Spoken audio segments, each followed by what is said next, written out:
Even though this happened in December 2019, it still crosses my mind daily. It was unlike anything I had ever been through before. That early December, I decided to go out for some late-night shopping. As a 31-year-old stay-at-home mom of 2 little kids, I loved taking a bit of time for myself once my husband got home from work. A kid-free drive, errands, or some shopping. It was around 8:30 p.m. when I arrived at my usual Target store. I'm not a naturally anxious person, but I've attended college seminars on human trafficking and done my own research to spot red flags and stay safe when I'm out alone, especially after dark. I always carry several self-defense items, just in case. I parked right in front of the store, next to a cart return, and made a quick mental note of the cars nearby. Again, just being careful. I was taught from a young age to always be aware of my surroundings, and frankly, being a bit of a control freak makes me that way naturally. Nothing seemed strange that night. The parking lot was pretty empty, probably because it was a weekday. I went inside and started browsing as usual, following the main aisle through the departments. I had only been shopping for about 10 or 15 minutes when I noticed a young man, probably in his mid-20s. He was tall and thin, wearing a dirty gray sweatsuit and brown work boots. He looked my way, so I smiled and said hello. But his face was blank. His eyes made him seem high on something, but he didn't react to my greeting and quickly moved on. At first, nothing about him truly worried me, except for one detail. He was just walking down the main aisle, with his hands in his pockets, no shopping cart or basket, and he didn't seem to be with anyone. I kept shopping, not giving it a second thought, and moved to the next area. Several minutes later, I saw a second young man. He wore the same kind of clothes and similar work boots. Again, no cart, no basket. He also glanced at me, then quickly looked away when he saw me watching him. I started to feel a bit more alert, but I tried to stay calm and kept browsing. Another 15 minutes or so passed, and then a third older man caught my eye. You guessed it, same gray sweatsuit and work boots. No cart, no basket, just his hands in his pockets. I wondered if they were in some kind of work uniform, maybe construction workers. But why weren't they together, and why weren't they buying anything? At this point, it was hard to focus on shopping. I had a terrible feeling about these men. Something definitely felt wrong. Over the next 20 minutes, I started to feel like they were watching me, maybe even telling each other where I was. Every department I went into, it wasn't long before one of them would walk past my aisle, making sure I knew they were there. I stayed completely aware, trying not to panic or let my worries take over.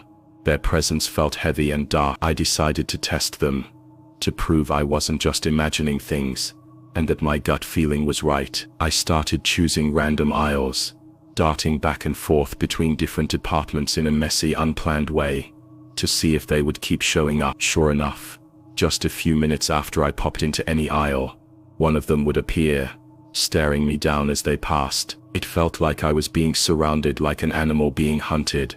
They weren't even trying to hide it anymore, which was the scariest part. Every instinct screamed at me to leave. I gripped my cart tightly, thinking if they got too close, I could push it at them to create some space. By now I had been shopping for about an hour, maybe a little more, and I was ready to pay. But honestly, I felt too uneasy to keep looking around, even if I wanted to. The men had been following me the whole time, and I was getting more annoyed than anything. The store was also pretty empty at this hour, which is usually why I like shopping at night, but that just made this situation even more creepy. Then I noticed 2 preteen girls wandering around by themselves. The men had walked past them, not making the same moves they had with me, and the girls seemed completely unaware. So I quietly got their attention and asked them to find their parents and stick with them, trying not to scare them. That was just the mom in me, in full protection mode. Thank goodness my own young children were home safe and sound. I couldn't imagine having them with me tonight. As I headed for the checkout, I saw one of the men coming up behind me, walking faster this time. I immediately stopped and turned, meeting his eyes as he came close. I will never forget the darkness in his stare. An unsettling smirk spread across his face as he bumped my shoulder, still looking at me, then walked backward to keep that chilling gaze. As he left the store, I had lost sight of the other two, and the uncertainty of it all was terrifying. He had made his message very clear in that moment. My stomach dropped, and my whole body started to shake. It was a feeling I hadn't felt since I was a kid, getting lost in a big store. A feeling of desperate helplessness. I quickly went to the checkout, quietly asking the cashier if I could speak to a manager. I told him what had happened over the past hour, and politely asked for a male employee to walk me out to my car, and for them to alert their security team. When I explained everything to the manager, her face fell, as if she already knew about these men. Once I described them, she confirmed she recognized them. She told me that several female employees had found the men disturbing before, and assured me someone would walk me to my car. She made a report about the incident, and said she would call the police. I was still shaking, but I felt relieved that she believed me and was worried about the other young female workers. She took my details, and then a young male employee walked me outside. What I saw as we left made me sick to my stomach, proving all my fears were true. A white windowless van was parked in the lot directly behind my car, about 3 spaces away. One of the men was in the driver's seat, and the other 2 were leaning against the side of the van facing my car, trying to stay out of sight. I mean, how obvious and cheesy can you get? Their license plate might as well have said Lady Snatchers. Whatever their plan, it wasn't good. I pointed them out to the employee and said, "There they are." That made the men quickly scramble into the van and speed out of the parking lot without a moment's hesitation. I truly don't know what would have happened if I had walked out to my car alone. I'm so incredibly thankful I made it home safe and sound, and lived to share my story. Over the next week, I heard about several attempted abductions in the shopping center next to that Target, and I'm almost certain it was the same people. About 6 years ago, when I was 20, I worked as a delivery driver for a well-known pizza place nearby. I usually worked the late morning to mid-afternoon shift, but then the night delivery guy got fired for losing his license because of a DUI. My boss had hired a family friend who could only work my daytime hours, so I was stuck with the night shift. I really didn't want it. You never know if people ordering late at night actually want food, or if they have something else in mind. But my boss was firm. He basically said, if I didn't take the night shift, I was fired. I couldn't afford to be jobless, so I reluctantly agreed. The first month of this new shift went smoothly. Then I got an order to a house that was right at the edge of our delivery zone. I typed the address into my GPS. It was in a pretty quiet, suburban part of the city. I arrived around 11 p.m. The street was very quiet, but well lit, mostly lined with modern townhouses. The house I was going to was a duplex. I rang the doorbell and waited about 30 seconds. No answer. I rang it again and waited another 30 seconds. Still nothing. I started to get pretty nervous, worried something bad might happen. Thankfully, a man finally opened the door. He looked to be in his late 40s, quite tall compared to me, maybe a bit over 6 feet, and very thin. I told him his pizza was here and he just stood there staring. I asked if he was okay. He replied, "Yeah, I'm fine. Sorry, I just got off work, and I'm a bit out of it." Fair enough. He handed me the money. I gave him the pizza, and as I was counting his change, he said, "You know, you're really beautiful." Not thinking much of it, I thanked him for the compliment, and gave him his chain. We said goodnight, and I walked back to my car, finishing the rest of my deliveries for the night. A few days later, I got another delivery order to the same house. I drove over around the same time as last time, and rang the doorbell. He opened the door again, very excited. "Hey, it's you again. How are you?" he said. I told him I was tired, and couldn't wait to go home. He chuckled and said, "I know that feeling," as he pulled out his wallet, and counted his money. He asked my name. Being tired and not thinking clearly, I foolishly told him. As I handed him his change, he asked if he could have my number, saying he'd love to hang out with someone as gorgeous as me. Whoa. Hold on a second. I'd only met this guy twice, just to deliver pizza. I had no idea who he was, and I was sure he barely knew me either. Another thing to mention, I looked much younger than I was back then. Lots of people told me I still looked 15. And I really hoped he thought differently and wasn't hitting on what he believed was a teenager. So I stood there awkwardly for a few seconds before I managed to say, "Sorry, I have a boyfriend." He seemed upset, muttering, "Oh, okay. I see." We stood in silence until I told him to have a good night and walked back to my car. He didn't say anything, just stood in the doorway staring at me until I was inside my car, and he finally went back inside. Once I started my car, I got a really creepy feeling about this guy. I even mentioned it to my coworkers, and they agreed it was pretty weird, except for my boss, who overheard everything and claimed I was making things up to get sympathy for working the night shift. A week later, while working the night shift, we got another order for the same guy. This is when things went completely sideways. I arrived at the house around 10th. From the street, it looked like not a single light was on inside. I got out of my car and walked to the front door with the pizza box. As I got closer, the door suddenly swung open to reveal the man. This time he was wearing a suit. I jumped back. He laughed and said, "Sorry if I scared you. I saw you out the window and figured I'd just open the door so you wouldn't have to knock."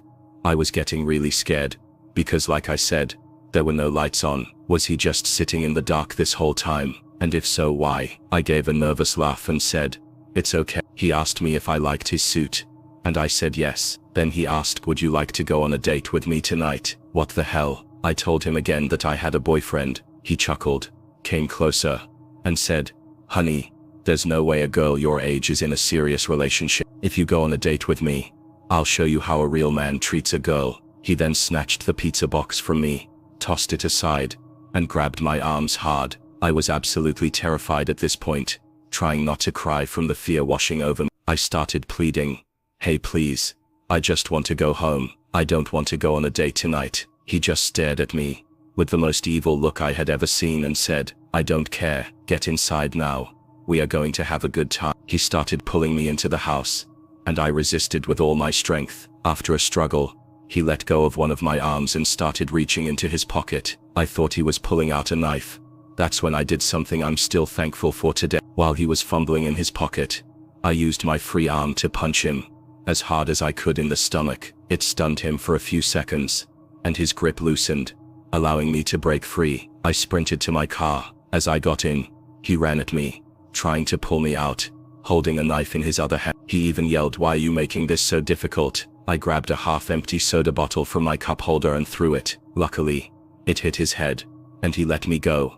I slammed the car door shut. All of a sudden, he leaped onto the hood of my car, scratching and banging on my windshield with his knife. I threw the car into reverse, quickly backed out of the spot, and sped down the road, with him desperately trying to hold on. He was literally banging on my hood, screaming, "Stop the car." I swerved onto the next road as fast as I could, and he thankfully fell off the hood. I floored the gas pedal, desperate to get as far away from that monster as possible. In my panic, I drove a few blocks, making turn after turn onto side streets, fearing I was being followed. Eventually, I reached a red light and slammed on the brakes, frozen in the middle of the intersection by what had just happened. I started crying and shaking violently. Sitting there, it hit me that I had come so incredibly close to losing my life. I couldn't shake the feeling that I shouldn't even be alive. Once the light changed, I pulled over to the side and just kept crying. Eventually, I found the energy to drive back to the pizza place. The moment I walked in,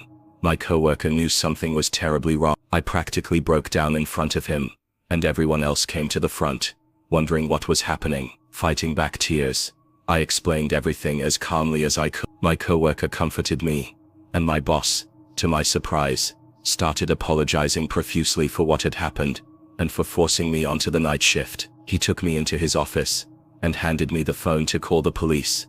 They arrived at the store, and I gave my statement. They also took pictures of any marks on me and the scratches on my car as evidence. My coworker followed me home, and I collapsed onto my bed, so exhausted I actually managed to fall asleep. I quit my job the next day. Luckily, a friend helped me get a new job at her clothing store. As for that psycho, 2 days later, I got an update from the police. The entire duplex was owned by his brother, who lived on the right side with his wife, while the psycho lived on the left. I learned that he had a history of being in and out of jail, first for robberies and assaults, but later for sex crimes. He had been released from a jail about 5 months before our encounter, after being locked up for having sex with a minor. When the police went to his house, he was long gone, and his family had no idea where he'd run off to. But the police promised they would find him, and they did, but not alive. I spent the next 2 months in fear that he would find me and finish what he had planned. But then the police called me with an update. Apparently he had fled to another nearby city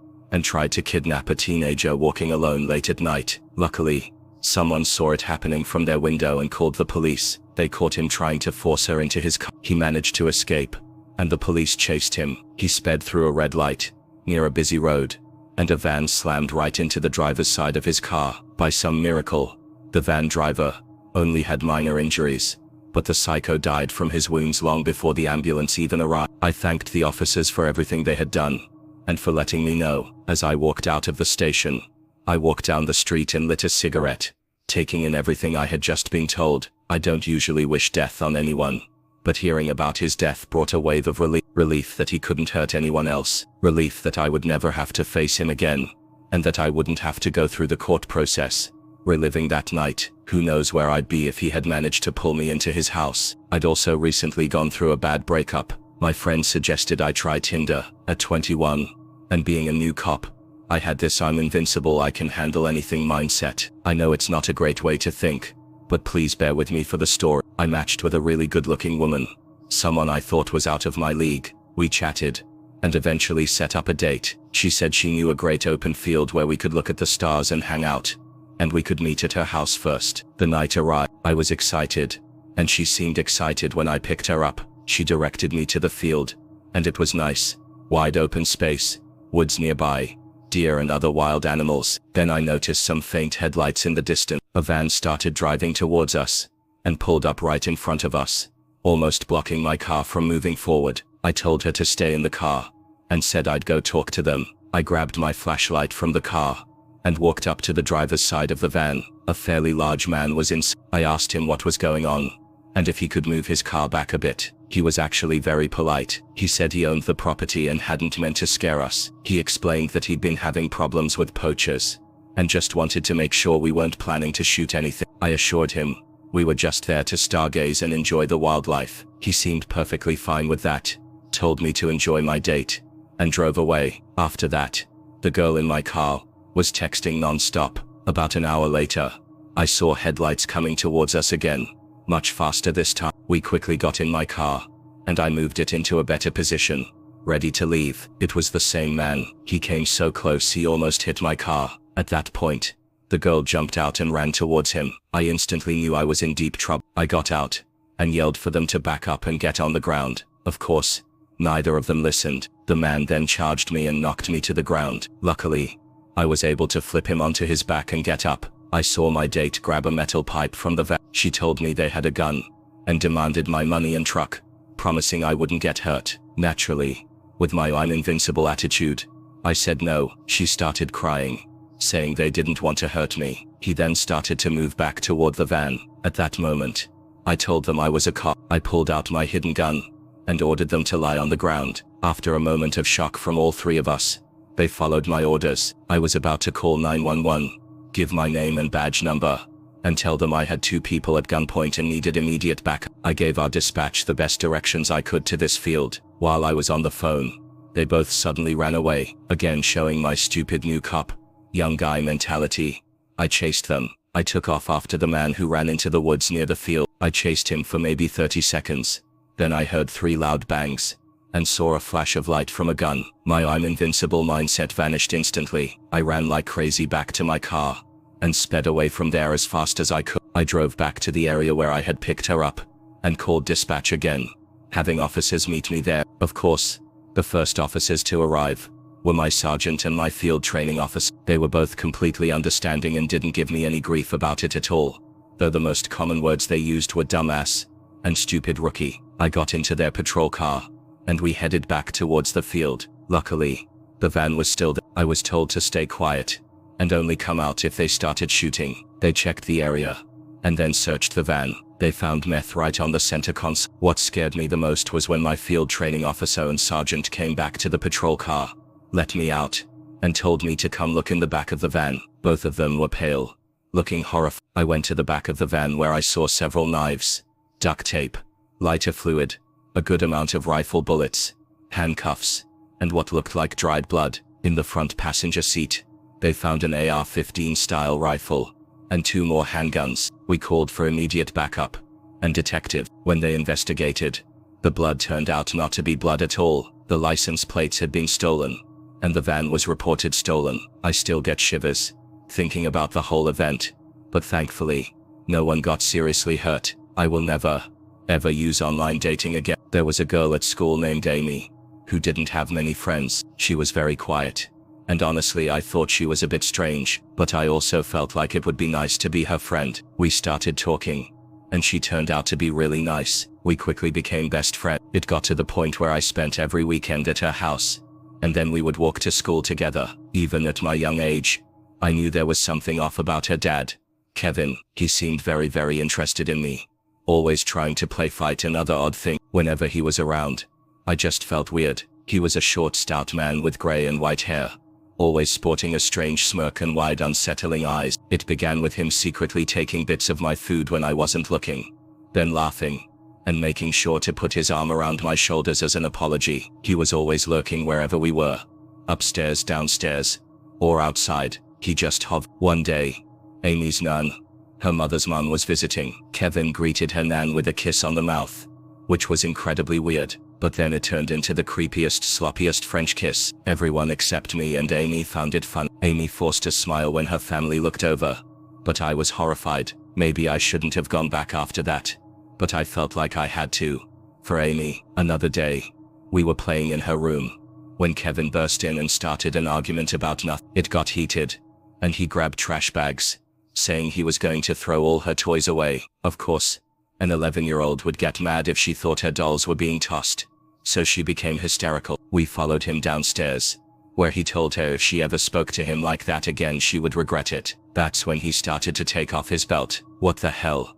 Amy pushed me towards their front door, which was right in front of the stairs, so we could run out, but she was kind of half laughing, as if trying to convince me it wasn't serious, but I could tell it was. I got outside the main door, but when I turned around and waited, Kevin slammed it shut, though not the outer porch door. Then all I heard was Amy screaming at the top of her lungs. I was so scared, but I didn't want to leave her alone, so I just stood there. Eventually I found the courage to go back in. I went upstairs to Amy, who was brushing her doll's hair. She smiled at me, but her face was stained with tears. After that, I felt like I had to protect her, so I kept going to her house and didn't tell my mom a thing. One night, I woke up thirsty. We were close enough for me to just go get a drink myself, so I went downstairs. Kevin was lying there on the floor in the dark, wearing only his underwear, just staring at me. It was the creepiest thing. Only the street lamp from outside, shining through a gap in the blinds, lit the room enough to see. I didn't get a drink. I just ran back upstairs. After that, I wouldn't go there unless I knew for sure he wouldn't be around, and I never slept over again. I'm not sure if I've ever told my mom about him, but I think she'd want to kill him. I was talking to Amy recently, and she opened up to me. She sent me a copy of her mental health assessment sheet from when she was 10. It said she woke up to Kevin assaulting her 15-year-old sister, who was screaming for Amy. The report also stated that he beat Amy regularly, most recently 2 years ago, when he beat her in front of a friend, and that friend called the police. I had just gotten out of a really serious 4-year relationship. We were almost engaged and about to move in together when everything fell apart. I took a good amount of time to get back on my feet and sort myself out. Then my friends started telling me to get back into dating. To be honest, I wasn't looking for anything at that point, but they insisted I at least go on a few casual dates, just for practice to get my dating skills back. I think they were genuinely worried about me because I had become quite a homebody. So I matched with this girl who was home from college for the summer. She lived a little far from me, but was very eager to meet.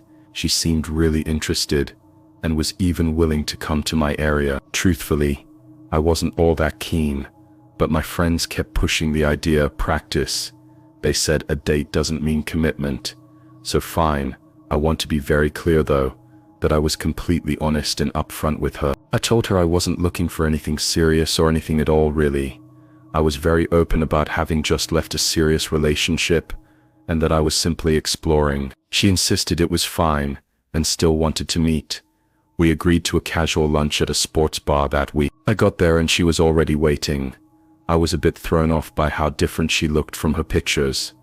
I don't want to sound shallow, but her Tinder photos had to be at least 5 years old. I confirmed this based on tattoos she had in person that weren't in her picture. So I was pretty surprised. I wasn't attracted to her at all, but I was there for new experiences. Right? No big deal. I actually felt a little bad for her, because she seemed incredibly shy and awkward the whole time. I even noticed her hand shaking when she reached for her glass, which I found kind of sweet. So I tried my best to get her talking and help her relax. I asked her questions and chatted about typical first date topics: where she grew up, what music she liked, what school she went to. For all of it I got one-word answers. This went on for about an hour, and she just wasn't engaging with me at all. I tried to be understanding, figuring she was just anxious, which I can relate to. Then she pulled out a book and said, "I got this for you." I thanked her warmly, asking what it was about, because hey, if someone wants to share a good book, I'm all for it. She looked at me strangely and said in a sudden odd tone, "You're kidding, right?" At this point I was really confused, and just gave her a puzzled look. She then said, "This is your favorite book. He told me this was your favorite book." To which I replied, "No, I've never even heard of this before." So we figured out she had mixed me up with someone else she was chatting with, which I honestly found hilarious. She was embarrassed, but I laughed it off, saying, "I get it. That's Tinder culture." As we finished lunch, and I was still getting one-word answers, despite our funny moment, I started hinting that we should wrap up our date. I said I needed to go home to feed my animals and do laundry, but she was very insistent on spending more time together and asked if we could do something else. I was genuinely trying to be a decent person, so I agreed, and we found a nearby park to walk around. That's where things got really weird. We sat on a park bench. Mind you, it was broad daylight, with kids playing basketball nearby and people jogging past. I tried to make conversation again, but still got only one-word answers. Then, out of nowhere, without any warning, she just kissed me, really aggressively, tongue and everything. I was honestly so shocked that I froze, not knowing what the hell to do. This timid, shy woman, who had barely spoken to me, and who was so visibly nervous her hands were shaking, had just turned into a wild animal, devouring my face in what felt like 6 seconds. My head was spinning with confusion and fear, and I swear it felt like it lasted forever. I just prayed for it to stop. I was so put off, and honestly a bit scared to do or say anything. What do you even do in that situation? Truthfully, I was just hoping she'd pick up on my very obvious body language that I wasn't interested. I was completely unprepared for this. Then some truly nasty guy walked by, gawking and catcalling, and actually started propositioning us for a three-way. I was just thinking, what the hell is going on? I need to get out of here. I was 1,000 different kinds of uncomfortable. I eventually managed to get rid of him after politely telling him no many times. All the while she was just laughing, and I thought, who are you people? So he left, and I was now firmly insisting I needed to leave and go home. She seemed to ignore what I was saying, and got very close to my face again, asking, "Did you like that? Do you think I'm sexy? Do you want me?" I was so nervous that I just kept repeating, "I really need to get home." She then asked, "Can I come with you?" I told her very firmly, no. She literally tried to convince me to let her come back to my place, and I had to say no at least 3 more times. Finally I was home, and honestly just shaken up. I hadn't dated in a long time, but that felt extremely abnormal. She then texted me after she got home asking me out on a second date. I was very kind, even though she had made me incredibly uncomfortable. I told her I thought she was a cool person and I had a nice time. A lie, but that I didn't feel any spark, and I reminded her I wasn't looking for anything serious. She then flooded my phone with crazy texts, saying she didn't understand how confused she was, that she thought I was so into her, and that things went great. I didn't reply to any of these messages, because she was now clearly ignoring my boundary. I had said what I needed to say, and I thought I was being decent by being honest, but the texts kept coming. I figured they'd stop eventually. It was just a first date, How could someone be so upset over not getting a second date? They didn't stop. From the texts you would have thought we had just broken up after a 2-year relationship. Then she started calling, at which point I had to block her number. I grew up in a pretty strict but loving Christian home, in the Bible Belt region of the state. My parents weren't unreasonable at all. Their rules were well meant. But like most teenagers, I broke a few. The summer before I started college, I began dating a slightly older guy. I knew him from high school, and he was already attending the college I would soon be going to. Johnny was quite a catch, exceptionally handsome, a former football player, and on a full academic scholarship. He was funny, talented, and very likable. There was really nothing not to like about him. We bonded over not drinking alcohol and our shared love for prank. The best part was that he had his own apartment at the college, which was a 4-hour drive from my parents' house. I could easily sneak up there, pretending to visit a friend, or stay at a local girlfriend's house. My parents didn't even know I had a boyfriend. I had just turned 18, and was enjoying my rebellious phase, and new freedom. Still, for the most part, I happily lived under my parents' rules and guidance. They always encouraged me to think for myself, and figure out my own morals, and I ended up very much like them, because they truly are wonderful. My mom wisely encouraged me not to just sleep with anyone, and it was a belief I held strongly. So while I was fine with having sleepovers with my boyfriend, I was determined not to have sex with him. He seemed to take it well and respected my decision. But one week, right in the middle of summer, I had 3 days off work in a row. A trip to see Johnny was planned, and I started my drive early in the morning. He was excited to see me, and we had a great day. Nerf gun fights, reading Stephen King, and making out. We went out for dinner and returned for a night of fun. Or so I thought. Upon entering his apartment, I noticed Johnny had a box of condoms. He had tried this before, so I wasn't surprised, and firmly told him it wasn't happening. The events that followed this seemingly small interaction still haunt me today. Johnny's smile vanished. His eyes turned cold, chillingly cold. I was sitting at his dining room table, my back against the wall, and he stood at the other end of the small table. "You make me sick," he said. "I'm sick of you. All you do is play me." We were known for being sarcastic and playing pranks, so even though his face made my skin crawl, I thought he was joking. I had known Johnny for years after all. "I've thought about this for a long time, and you're dead. I'm not doing this anymore. You make me so sick, and I hate you. You're dead to me." He was unnervingly calm, but his voice held a hint of anger I'd never heard. I noticed him clenching his fists, veins popping out along his arms. For the first time in our relationship, I felt truly unsafe with him. He held my gaze, unblinking.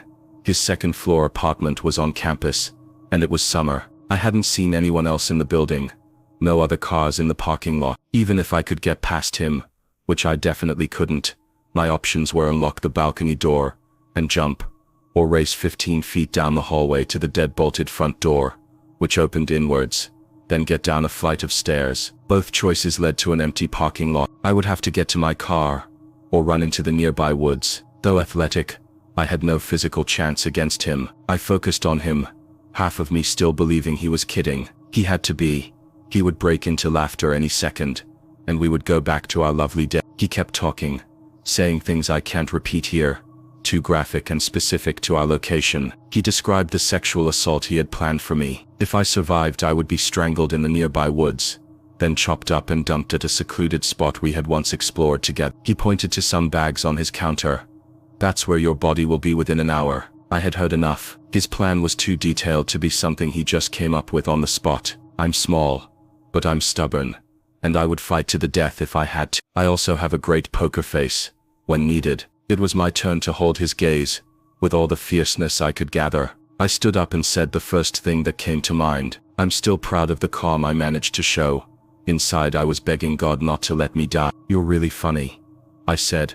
"I almost believed you for a second. It wouldn't have worked anyway, because what I was going to tell you before all that happened is my dad asked me to come home tonight. He needs help first thing in the morning, with the garden for Mom's birthday, because Kyle, my brother, hurt his back. I told him I'd call him as soon as I was on the road within half an hour." That was a lie, and not a particularly good one, but I delivered it convincingly. I dangled my phone in his face, and told him he could explain to my dad why I wasn't coming home tonight, if he wanted me to stay. Johnny's mouth hung open, as he stared at me. "I was just kidding," he mumbled, his fist still clenched. "See you," I chirped, pushing past him. My gamble paid off. I grabbed my purse and slowly walked down the hallway, but I could feel his eyes burning into me, and the tension in the room. Inside, I was screaming at myself to move slowly. The deadbolt clicked open. I walked out and fought every urge to run down the stairs. 'Twas too far from my car if he chased me, and I refused to give him the satisfaction of seeing me scared. I walked the entire length of the parking lot. I always parked as far out as possible, right next to the woods he had threatened to murder me in. I knew he was watching me the whole time. I could feel his eyes following my every move. As I drove out past his apartment, I saw his shadow in the balcony window. I waved as he stared. I drove a few miles to the nearest Walmart. It was only 9 p.m., and the sun was just starting to set. People were walking around the parking lot, happily unaware of what I had just gone through. I collapsed on my steering wheel and broke down, crying my eyes out. Then I drove the 4 hours back home. Stupidly, I didn't know how to process what happened, and pushed it deep into my mind. I spent the next few years avoiding Johnny. The few times I thought about it, I blamed myself for being so naive. I finally told my mom 4 years later, and was able to start making sense of it. It was Christmas, and my wife and I were staying at her childhood home, where her mother now lived alone. Well, not if you counted the cats. The house was on a quiet cul-de-sac in the suburb. If you're picturing freshly mowed lawns, American flags and empty sidewalks, you're picturing it right. It was a single-story home with an attached garage out front. The garage had 2 doors besides the electric garage door. One led to the garden and backyard. This door had an old doggy door, from their days with dear old Max, rest in peace, Max, that they had covered with a piece of wood nailed over it. That doggy door had always made me a little uneasy, but I figured it had been like that for years, so what's the worst that could happen? The second door from the garage led directly into the kitchen. It could stop a mouse, but not much else. Certainly not something or someone determined to get in. We were asleep in my wife's childhood bedroom at the front of the house. It was 3 hours a.m., and I was in that deep dark part of sleep. Then I heard it. A scream. "What are you doing?" It was my mother-in-law's voice, echoing down the hallway. To me, lost in sleep, it sounded like a jet engine roaring past my ear. I bolted upright. What happened next took me a sec, but about that scream, even though I was dead asleep, I heard enough to feel an urgent terror behind it. This wasn't an "oh you scared me" type of scream. This was different, and I knew it. Not consciously, but the primal part of my brain, that piece we keep from our ancient ancestors, knew something was terribly wrong. I watch and read a lot of true crime stories, and this scream woke up that horrible fear, the one that whispers, "This can't really be happening to me, can it?" Honestly, at that time of night, it sounded like someone was about to be murdered. Do you ever wonder if you're a fight or flight person? I always have, and I learned something about myself that night. I'm a fighter, because I leaped out of bed and growled. Yes, I growled in the manliest voice I could find. "I'm going to kill you," and I took off running. I tore open the bedroom door and sprinted into the hallway. At the end, I saw my mother-in-law, looking utterly shocked. She was standing still. We made eye contact as I kept running toward her. Then she turned her head and looked straight into the kitchen. I hurried past her and rounded the corner into the kitchen. The thin hollow core door was shattered, pieces scattered everywhere. I looked through the open frame and saw the electric garage door was open too. I pushed ahead, running into the garage. I heard it, the sound of someone jumping into a running car, just out of sight. Just as I reached the driveway, I saw a car speeding away from the sidewalk next to the house. But with my adrenaline still pumping, and who am I to say no to adrenaline? I, like an idiot, ran barefoot after this car. I gave it a good try, but I'm no Olympic runner, and even they couldn't catch a speeding car. It quickly vanished down the street, and I was left all alone. The police showed up within 3 minutes,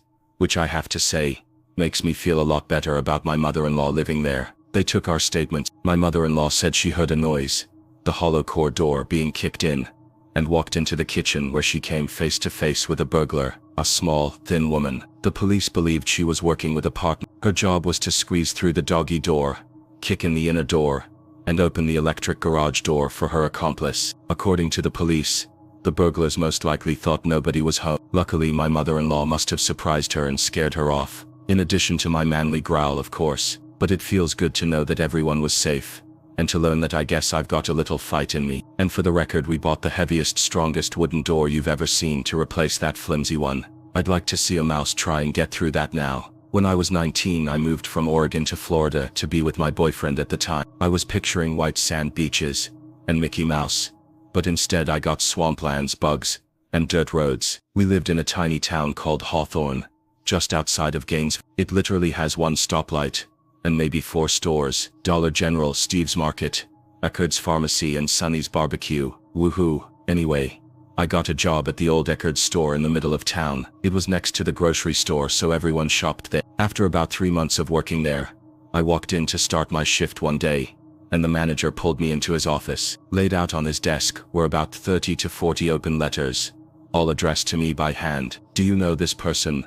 my manager asked. "No," I said. He told me to read one, so I picked a cheerful yellow envelope. Inside were 2 handwritten letters, and a magazine cutout of a woman with long blonde hair, just like mine. As my manager watched, I started reading the letter. I skipped around a lot, confused, desperately trying to figure out why I was in this room. From what I could gather, it was mostly someone imagining what spending time with me would be like. A lot of it was sexual. There were descriptions and comments about my hair, washing it, smelling it, and something about the moonlight. A few sentences were highlighted, others underlined. My first thought was, am I getting fired? "Do you know this guy, David Elrod?" I said. "Yes, I think so. The tall, lanky guy with thick glasses and frizzy dark blonde hair. He's the regular who comes in a couple of times a week to pick up Diet Coke and medication for his mom." He was in his late 20s and clearly had social or mental challenges. On rare occasions he would make small talk as I rang up his soda. Once or twice, he would linger at my register or stare at me, but I figured he was just trying to adjust his eyes, or had poor social skill. Harmless, compared to some of the other people I'd met in Florida, so I didn't pay him any mind. Until that day in Eckerd's office, I knew he wrote the letters, because of a strange encounter 2 weeks earlier. While I was working, he came up behind me and touched, or rather caressed my head. I had to pull it away from his hands, and he apologized. Weird, but no real harm done. I went back to work after telling my manager all this. He then informed me that the customer was going to be banned from the store, and I was being sent home while they worked on the details. What detail? I thought, confused. I walked out of the store and drove home.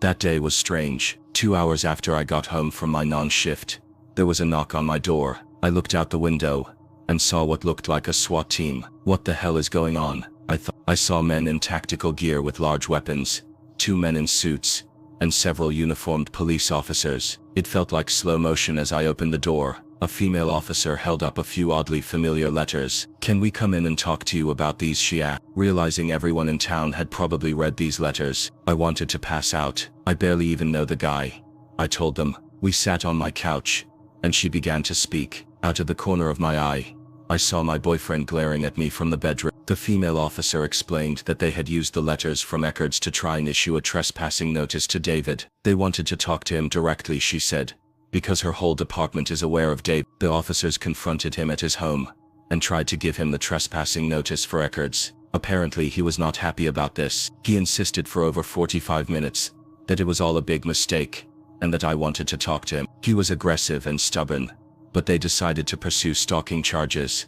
"Stalking charges?" I asked. She continued, "You need to be aware that David killed and partially dismembered his mother when he was 12 years old. He was released from a juvenile psychiatric facility less than 4 years ago. We found disturbing materials at his home." She went on, "We believe he's been stalking you." My mind was spinning at this point. David was arrested the next day for stalking me after he was found in the Eckerd's parking lot, but the last official word was that he went back to the psychiatric hospital, at least for a while. I never had the chance to read the letters fully before they were sealed away as evidence, nor did they explain what exactly they found at his house, so I never had the complete picture of what had truly been happening. My boyfriend at the time was a total jerk about the whole thing, so I moved back to Oregon a week later. Besides, who wants to stick around when a real-life Norman Bates is obsessed with you? Often it would be dark by the time I got to the bus stop, and there were always a lot of questionable people around. Most of the time they didn't bother me and kept their distance.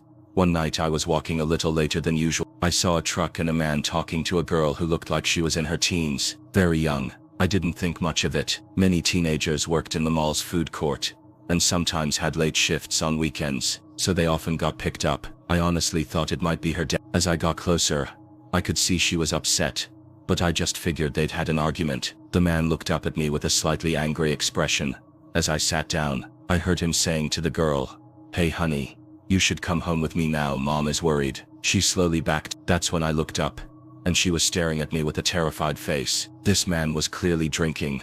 I could smell the liquor, though he wasn't stumbling around. Now I knew something was wrong. My stomach dropped. The bus wasn't due for another half an hour, and I was a small 5-foot-tall woman myself. I started to seriously suspect this guy was not her father. He said, "Come on, honey. Let's get in the truck. Get in the truck now. It's late." I still wasn't sure if he was her father, but I decided I had to do something. I turned to the girl and said, "Hey, wow. I haven't seen you in a long time." I started chatting with her and she quickly sat down next to me. Ignoring him, he was visibly angry and went back to his truck. I thought he was leaving. Thankfully, the girl then leaned closer and explained that the man wasn't her father. She had no idea who he was, but he was trying to get her to go with him. I whispered, "Okay, just act normal and keep saying no." The man came back up to us, holding his phone to his ear and carrying a pipe. "Okay, dummy. Get in the truck. Your mom's pissed. And lady, you need to mind your own business when it comes to a parent and child." I told him he clearly wasn't her father, and that he should leave before security cameras caught him doing something illegal. He looked like he just realized the cameras existed, but decided he had already gone too far. He walked towards us, grabbed the girl by her arm, and started dragging her as she struggled. I tried to push him off, but he told me to knock it off between a father and daughter. Just then I saw a security guard in the window. He mouthed, "Are you okay?" I mouthed back, "I am not," and shook my head. He immediately started to unlock the door and grab his phone. I assumed he was calling the police. The creepy man saw the guard coming and finally decided to leave, cursing and speeding off. The girl was visibly shaken and crying. Her real parents arrived not long after the incident. I gave a brief statement to the police about my side and left them my number. I'm so glad I was there, because I haven't seen that guy since, and I don't know what might have happened to that young girl. I later learned she was only 15. At one point he had even tried to convince me that I was his daughter too. This event happened quite a few years ago. I guess back in 2006. I couldn't have been older than 4 at the time, yet I vividly remember the fear I felt during this encounter. It was an early summer morning, and the sun was up, but few people were out. In fact, the streets were practically deserted that morning. My mom decided to take my sister, who was only 1 year old and seated in her stroller, and me to throw away some garbage at the local garbage station. I should add that this garbage station is quite hidden away from nearby houses, bordering one of those deep, dark forests of eastern Sweden. Since I was only 4 years old when this happened, many of the memories from the incident have faded, but my mom remembers most, if not all of. She says that upon entering the garbage station, she immediately got an eerie feeling of being watched. I remember that feeling too. I felt creeped out, even though I didn't know why I was scared. I guess I could sense my mom's fear. Walking along that secluded garbage station, my mom suddenly stopped and told me something. She said my name, and then she told me to hold on to the stroller as hard as I could and not to let go, no matter what. That's my most vivid memory of this, and I don't think I'll ever forget those words. I'll at least never forget how they made me feel. It was as if my blood turned to ice. I just froze. My mom sounded firm, but even a toddler can tell when someone is scared out of their mind. My mom was definitely afraid of something. For me, the rest is just a blur. I don't remember much after this, so I'll let the rest of the story be told from my mother's point of view. This is her experience, recalled to the best of my ability in my own words. Not far from where we were standing, a truck was parked with a man seated in the front. Nothing unusual at first. Many truck drivers stopped to rest by the side of the road, but this man was staring and he wouldn't stop staring. He stared right at me, examining my body with the fixed gaze of a predator, locking his eyes on the three of us. He truly seemed pleased by the fear he had put on our faces. In his eyes there was something else, almost as if they didn't belong to a human, but rather to a wild animal. I felt like prey caught in the claws of a lion. I just couldn't move. That's when he smiled at me. I remember that cold smile, those chilling, calculating eyes, and the way he licked his lips, almost as if to say, "I could kill you if I wanted to." I believe this was the exact moment in the strange encounter when my mom told me to hold on to the stroller. Hold on tightly and not let go. My mom is a small woman, only about 5 feet tall and 100 pounds, and she could have easily been overpowered by the overweight man in the truck. My mom later admitted she was afraid he'd jump out, knock her out, possibly assault her, or even kidnap me or my 1-year-old sister. We bolted out of there. We didn't throw away much garbage that morning. We just turned around and walked home as fast as a mom can, pushing a stroller with a 4-year-old toddler by her side. We never talked about what happened that day until very recent. The incident has always stayed somewhere in the back of my mind, as that weird thing that happened when I was a child, and every time I walked past that garbage station, I get a strange feeling in the pit of my stomach. As I mentioned, this happened around. Fast forward to 2008, and the face of a 10-year-old little girl named Englas was printed across the front page of every newspaper. She had been abducted, sexually assaulted, and murdered. The person who did it was an overweight truck driver named Anders Eklund, now known as one of Sweden's most infamous killers. He was charged with Engla's murder, along with the sexual assault and murder of a woman named Pernilla. He's also suspected of abducting another little girl who is still missing, making him a pedophile, a serial rapist, and a serial killer. My mom says that when she saw Eklund's picture in the paper, especially when she saw those cold, familiar eyes, she knew he was the creepy man from the garbage station that early morning all those years ago.